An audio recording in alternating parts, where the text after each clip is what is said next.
Apocalipse de João e suas controvérsias. Autor Santelmo. Capítulo 3, primeira parte. Execução dos decretos do pequeno livro aberto. Livro do Apocalipse, capítulo 12, versículos 1 a 6. A mulher e o dragão. Apareceu em seguida um grande sinal no céu. Uma mulher revestida do sol, a lua debaixo dos seus pés, e na cabeça uma coroa de 12 estrelas. Estava grávida e gritava de dores, sentindo as angústias de dar à luz. Depois apareceu outro sinal no céu. Um grande dragão vermelho com 7 cabeças e 10 chifres, e nas cabeças 7 coroas. Varria com sua cauda 1/3 das estrelas do céu e as atirou à terra. Esse dragão deteve-se diante da mulher que estava para dar à luz, a fim de que, quando ela desse à luz, lhe devorasse o filho. Ela deu à luz um filho, um menino, aquele que deve reger todas as nações pagãs com cetro de ferro. Mas seu filho foi arrebatado para junto de Deus e do seu trono. A mulher fugiu então para o deserto, onde Deus lhe tinha preparado um retiro para aí ser sustentada por 1260 dias. Vemos que, desde o nascimento de Jesus, o Cordeiro de Deus, a maldade, a ganância e o poder sempre perseguiram os escolhidos de Deus.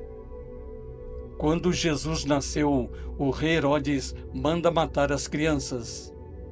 Jesus é condenado e morre na cruz. Deus o arrebata para junto dele, mas os seus seguidores serão perseguidos. E também os seguidores de Maria. Livro do Apocalipse, capítulo 12, versículos 7 a 9, 17 e 18. Houve uma batalha no céu. Miguel e seus anjos tiveram de combater o dragão. O dragão e seus anjos travaram combate, mas não prevaleceram. E já não houve lugar no céu para eles.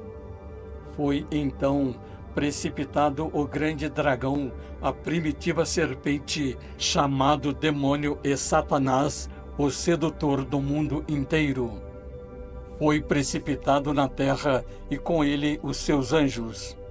Este, então, se irritou contra a mulher e foi fazer guerra ao resto de sua descendência, aos que guardam os mandamentos de Deus e têm o testemunho de Jesus.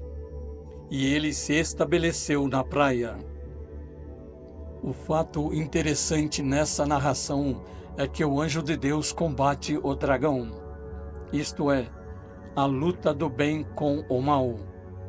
O homem será tentado novamente, mas não através da mulher, mas sim através dos sistemas criados pela sociedade.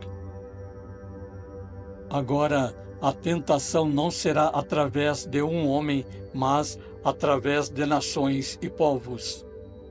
E toda a humanidade sofrerá. Por isso que esse dragão é originário da antiga serpente. Lembra da serpente que tentou Eva? Portanto, Deus permite que as tentações, através do dragão, atinjam a terra, ou seja, que as nações, reinos e povos continuem a ser tentados pelo mal. E que mal será esse? Vamos voltar ao versículo 3. Depois apareceu outro sinal no céu. Um grande dragão vermelho com 7 cabeças e 10 chifres, e nas cabeças 7 coroas.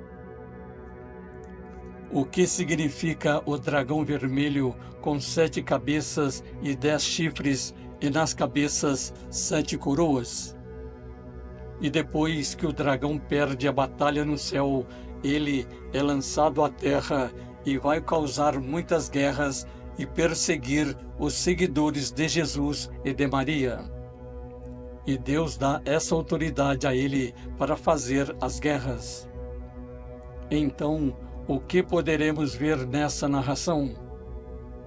Um dragão vermelho com 7 cabeças significa que não é somente um país ou uma nação que irá dominar.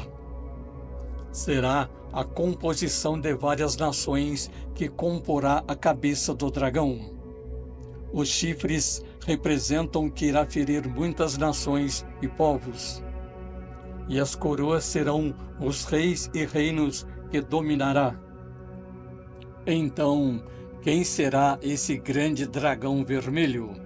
E como, quando e onde surgirá esse dragão? Vamos ver a seguir os fatos através da história e conhecer sua origem. Analogia dos sistemas econômicos: feudalismo, capitalismo, comunismo. No sistema feudal, o senhor, dono das terras, dominava suas terras e tinha poder sobre tudo o que nela existia, inclusive nas pessoas que nela moravam. Havia também as guerras entre eles, e todos aqueles que moravam em suas terras eram obrigados a lutar para defender o senhor feudal e suas terras, pois, se os invasores invadissem aquelas terras, os mesmos poderiam perder também tudo o que tinham e serem expulsos dela, inclusive suas famílias e filhos. O senhor feudal também determinava quem se casaria e com quem se casaria. Se não trabalhassem ou não obedeciam, o senhor poderia expulsá-los da terra e então perderiam tudo. O senhor determinava onde deveria morar, o pedaço de terra que deveria plantar e produzir. Tudo o que plantava e produzia, parte era do senhor. As lenhas para fazer fogo tinha que ter autorização do senhor de onde pegar e o que pegar. As árvores pertenciam ao senhor. O mel silvestre era também do senhor. Ninguém usufruía do mel, somente o senhor. Principalmente numa época em que as luzes para iluminar os interiores das residências era através da luz de velas. As velas também eram feitas da cera do mel. As igrejas utilizavam muitas e muitas velas, então a cera valia muito. Com a Revolução Industrial, o senhor feudal deixa de ser o senhor das terras para ser o senhor da indústria. Ele não usa mais as terras para obter lucros, mas com o surgimento da indústria, o senhor feudal sai da terra e vai para a cidade. Em vez de investir nas terras, investe na produção. Isso lhe garante renda durante todo o ano, não mais somente no período das plantações e colheitas.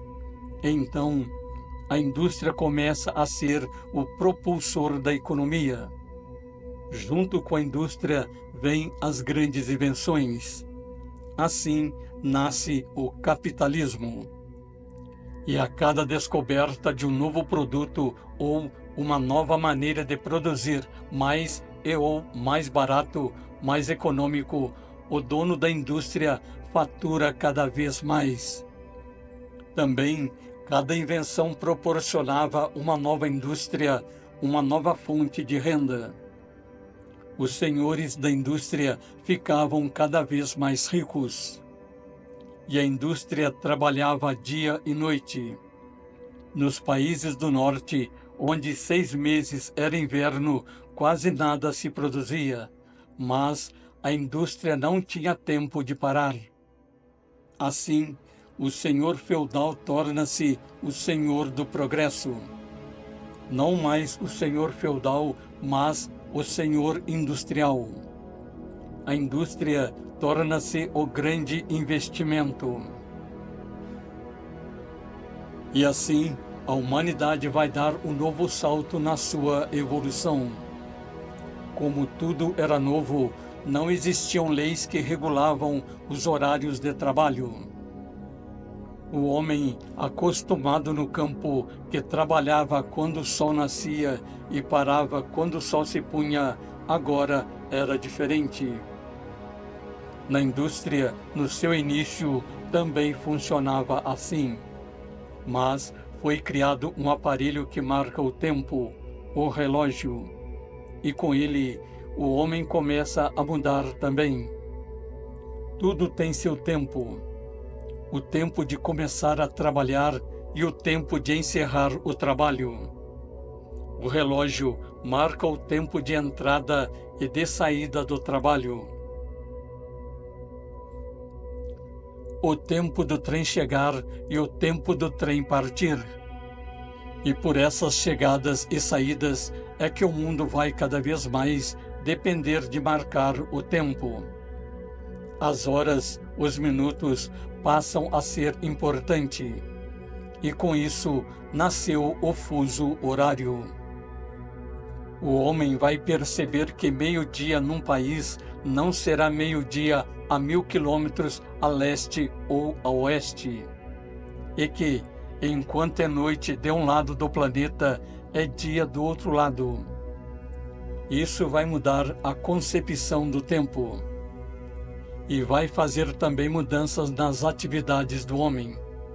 Mas, com o passar dos anos, os homens, através de novas descobertas, de novos produtos, vai facilitando o seu modo de vida.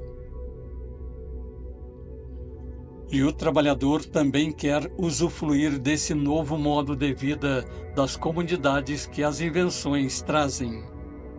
Então, começam as organizações onde os trabalhadores vão exigir melhores remunerações pelo seu trabalho. O patrão, o dono do investimento, que investe seu dinheiro na indústria, chamado de capital, ganhava muito. Os trabalhadores eram assalariados e ganhavam pouco. Eles eram a força do trabalho, a força propulsora da indústria. Assim, as organizações vão exigindo melhores remunerações e melhores condições de trabalho. Esse é o grande progresso do capitalismo. O homem evolui e com ele a sociedade e as leis. Conforme o país e sua cultura, haverá um maior progresso, outros o progresso se fará através daqueles países que melhoraram suas condições de vida e trabalho. Então, um país irá copiando do outro até que o progresso se espalha pelo mundo e todos querem progredir. Mas esse sistema faz com que o homem saia do campo e venha para a cidade. As cidades crescem vertiginosamente. São tantos trabalhadores que num determinado momento há mão de obra excedente. Isso era bom para as indústrias, onde sabia que não precisava pagar muito, pois se um trabalhador faltasse ou saísse, havia mão de obra sobrando para repor.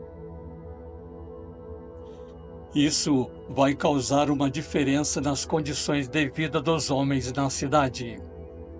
Quem tinha emprego viviam razoavelmente, mas quem não tinha passava necessidade e fome.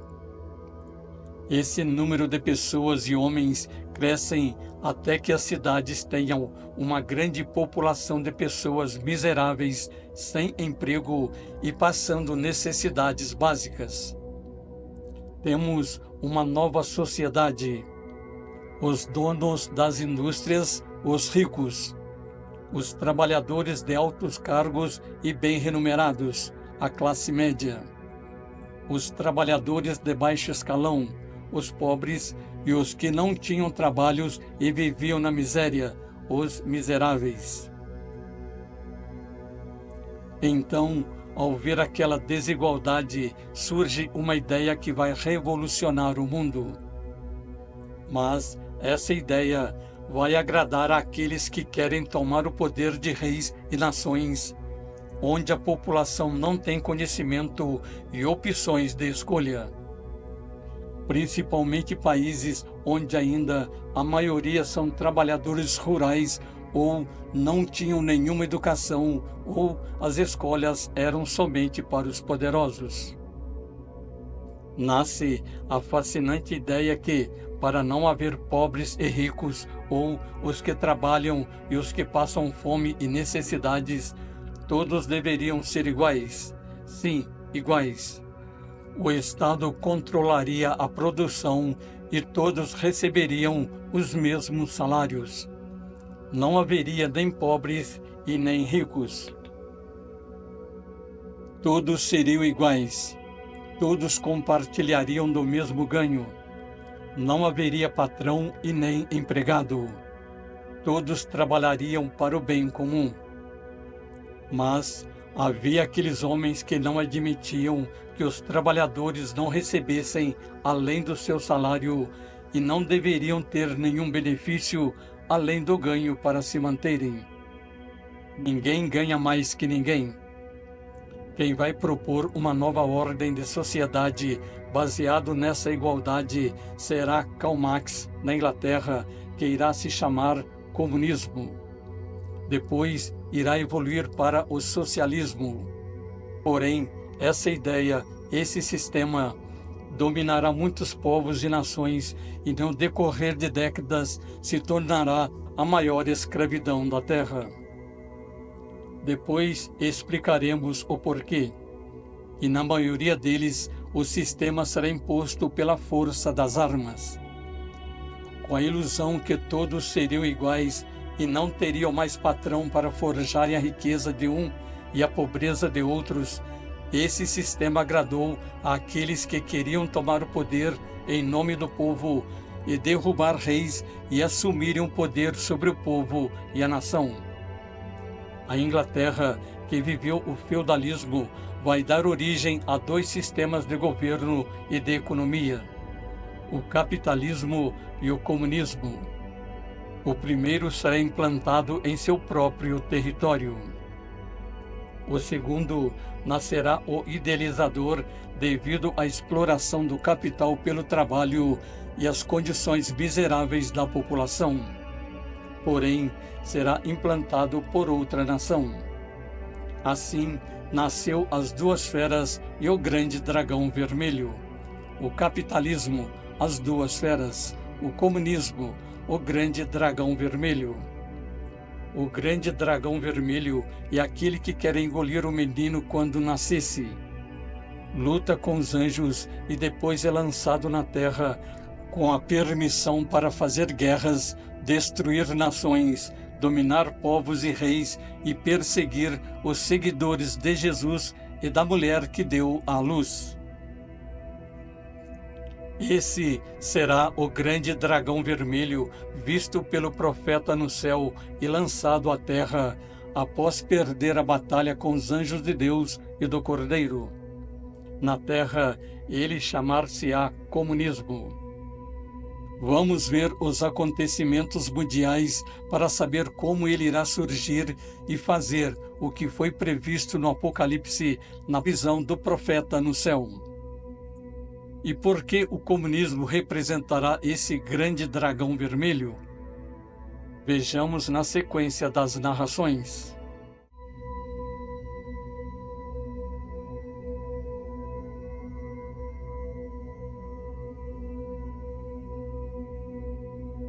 Quer desvendar os mistérios do Apocalipse? Então inscreva-se agora no canal Controvérsias Histórias da Bíblia e ative o sininho para não perder nenhuma atualização. Aqui, você terá o seu guia definitivo para entender os segredos mais profundos das Escrituras Sagradas.